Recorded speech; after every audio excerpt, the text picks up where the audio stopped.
Hi friends, जर तुमच्या पार्लरमध्ये किंवा सलूनमध्ये जर पिंपल्स असलेली स्किन जर आली तर त्यासाठी तुम्ही त्यांना काय ट्रीट करता तर मला हे कमेंट बॉक्समध्ये कळवा. आणि मी काय ट्रीट करते हे तुम्हाला मी आत्ताच सांगते, कारण मी जे काय ट्रीट करते ते आज तुमच्यासोबत मी शेअर करणार आहे आणि त्याचा खूप छान रिझल्ट असा माझ्या क्लायंटला येतो. आणि मला असं वाटलं की हे व्हिडिओ करून तुम्हा सगळ्यांना सांगावा, जेणेकरून माझ्यापासून तुम्हालाही फायदा होईल आणि तुम्हालाही छान छान रिझल्ट घेता येतील. तर मी सगळ्यात आधी काय करते, पिंपल्स असलेली स्किन किंवा पिंपलवरचे डाग असलेली स्किन किंवा ओपन पोर्स असलेली स्किन जर माझ्या पार्लरमध्ये क्लायंट म्हणून आली तर मी काय करते, तर सगळ्यात आधी चेहऱ्याला मी क्लिन्झिंग करून घेते. क्लिन्झिंग करणं फार गरजेचं आहे, कारण का तर जी चेहऱ्यावर मेकअप केलेला असतो किंवा जे त्यांनी बाहेरून धुळीतून प्रदूषणातून आलेले असतात, तो चेहऱ्यावरचा आधी स्वच्छ आपल्याला काढून घ्यायचा आहे.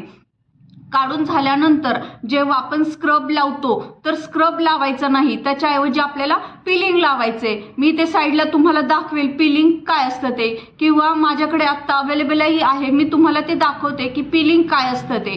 तर पिलिंगसाठी आपल्याला एक असं हे पावडर फॉर्ममध्ये मिळतं बघा, हे माझ्याकडे आहे ते व्हेज पील आहे. असं व्हेज पील तुम्हाला आणायचं आहे, खूप महाग मिळत नाही. तुम्हाला मी याची प्राइसही सांगते, 420 रुपयाला हे मिळतं. 420 रुपयामध्ये आपले भरपूर क्लायंट होतात. पावडर फॉर्ममध्ये असतं. याच्यामध्ये आपण रोज वॉटर किंवा पाणी या दोन्हीपैकी एक काहीतरी मिक्स करायचं. त्याच्यानंतर ती छान अशी पेस्ट करून घ्यायची. तोपर्यंत इकडे आपण क्लिन्झिंग केलेला आहे तो चेहरा पण पूर्ण साफ करून घ्यायचा आहे, पुसून घ्यायचा आहे. तोपर्यंत तोही तिकडे ड्राय होतो आणि तोपर्यंत इकडे आपल्याला ही अशी पेस्ट करून घ्यायची आहे. पेस्ट करून झाल्यानंतर चेहऱ्याला ती पूर्ण ब्रशच्या मदतीने पूर्ण चेहऱ्याला लावून घ्यायची आहे. लावून घेतल्यानंतर ती 10 मिनिटं तशीच सोडायची आहे. 10 मिनिटांनंतर जो आपण क्लिन्झिंगच्या ज्या स्टेप केल्या होत्या त्या परत आपण स्क्रबिंगसाठी करायच्या.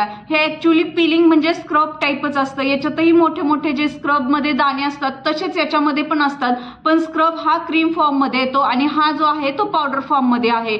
याचा फायदा खूप जास्त आहे. ज्यांना पिंपल्स आहे, पिंपलचे काळे डाग आहेत किंवा ओपन पोर्स आहेत, तेही या पावडरमुळे कमी होतात. त्यामुळे काय करायचं, आपल्याला हे छान 10 मिनिटं तसंच ठेवायचं आहे. आणि 10 मिनिटानंतर आपण ज्या क्लिन्झिंगच्या स्टेप केल्या होत्या त्याच आपल्याला परत स्क्रबिंगसाठी वापरायच्या आहेत. पूर्ण छान 5 ते 10 मिनिटं आपल्याला छान स्क्रबिंग करून घ्यायचं आहे.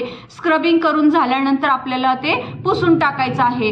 पण लक्षात ठेवा, याच्यावर स्टीम चालत नाही आणि याच्यानंतर ब्लीच केलेलंही चालत नाही. हे आवर्जून लक्षात ठेवा, कारण आपण जेव्हा पिलिंग करतो जेव्हा आपण पिलिंग करतो त्या पिलिंगवर आपल्याला ब्लीच आणि स्टीम कधीही द्यायचं नाहीये. लक्षात ठेवा, कारण ही खूप महत्त्वाची गोष्ट आहे. काही जणांना लवकर समजत नाही आणि ते स्टीम द्यायला जातात, त्यामुळे ते पिंपल अजून वाढतात किंवा मग चेहरा काळा पडतो. ह्या दोन्हीपैकी एक काहीतरी होतं. त्यामुळे पूर्ण ज्ञान असल्याशिवाय अशा ट्रीटमेंट करायला जाऊ नका. पूर्ण आधी त्याचं ज्ञान घ्या आणि त्याच्यानंतरच ते करायला जा.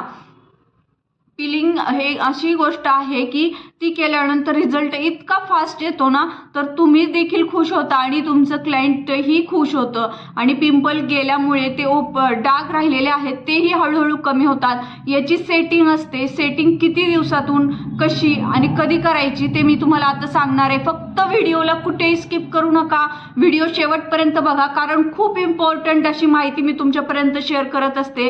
कोणीही एवढे डीपली माहिती सांगत नाही, तेवढी डीपली माहिती मी तुम्हाला शेअर करत असते.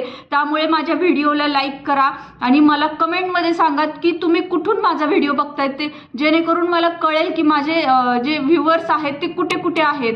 आणि जर तुम्हाला व्हिडिओ आजचा आवडला असेल किंवा आजची माहिती आवडली असेल तर व्हिडिओला लाईक करा, कारण खूप महत्त्वाच्या माहिती, खूप महत्त्वाचे डिटेल्स मी तुमच्यासाठी शेअर करत असते. त्याच्यानंतर स्क्रबिंग झाल्यानंतर आपल्याला ते पूर्ण चेहरा साफ पुसून घ्यायचा आहे. आणि त्याच्यानंतर आपल्याला एक ब्लॅक हेड्स रिमूव्हर जी पिन आहे त्या पिनने आपल्याला पूर्ण स्किनवरचे क्लायंटच्या ब्लॅक हेड्स, व्हाईट हेड्स काय असेल ते फोडून घ्यायचे आहे. आणि त्याच्यानंतर लास्टची स्टेप आहे तो पॅक लावायचा. कुठल्याही चांगल्या एखाद्या कंपनीचा तुम्ही पॅक लावा आणि त्याच्यानंतर पॅकला 5 ते 10 मिनिटं 15 मिनिटं ठेवा आणि त्याच्यानंतर तो हाताने पूर्ण क्लिन्झिंगच्या ज्या आपण स्टेप वापरल्या आहेत त्या स्टेप वापरा आणि पॅक पूर्ण रिमूव्ह करून टाका, पूर्ण धुवून टाका, काढून टाका. आणि त्याच्यानंतर जर क्लायंट दिवसा आले असेल, म्हणजे दिवसा काय असतं, ऊन असतं, दिवसा जर आले असेल तर त्यांना सनस्क्रीन लावा. आणि संध्याकाळीच्या पिरियड्समध्ये आले असतील तर त्यांना मॉइश्चरायझर किंवा बॉडी लोशन लावून पाठवा. कारण संध्याकाळी जास्त ऊन नसतं, त्यामुळे सनस्क्रीन लावायची गरज नाही. त्यावेळेस तुम्ही मॉइश्चरायझर लावलं किंवा बॉडी लोशन लावलं तरीही चालणार आहे. अशा प्रकारे आपण आज पिलिंगची ट्रीटमेंट बघितली. आणि आता सगळ्यात महत्त्वाची गोष्ट ही किती दिवसातून करायची आहे, तर ज्यांच्या चेहऱ्यावर खूप जास्त पिंपल्स आहे अशांना 15 दिवसाच्या अंतराने ही ट्रीटमेंट आपल्याला द्यायची आहे. आणि जर ज्यांच्या चेहऱ्यावर कमी पिंपल्स आहेत पण डाग आहेत तर त्यांनाही 15 दिवसाच्या अंतराने देऊ शकता. पण ज्यांच्या चेहऱ्यावर कमी पिंपल्स आहे आणि डाग जास्त नाही आहेत तर अशासाठी तुम्ही 1 महिन्याच्या अंतराने म्हणजे 21 दिवसाच्या अंतराने ही ट्रीटमेंट देऊ शकता. अशा प्रकारची आज आपण पिलिंगची ट्रीटमेंट बघितली. आणि अशीच जर तुम्हाला नवीन नवीन माहिती जर पाहिजे असेल तर आत्ता माझ्या व्हिडिओला लाईक करा, चॅनलला सबस्क्राईब करा, बेल आयकॉनला क्लिक करायला विसरू नका. कारण अशीच नवीन नवीन माहिती मी तुमच्यासाठी रोज आणत असते.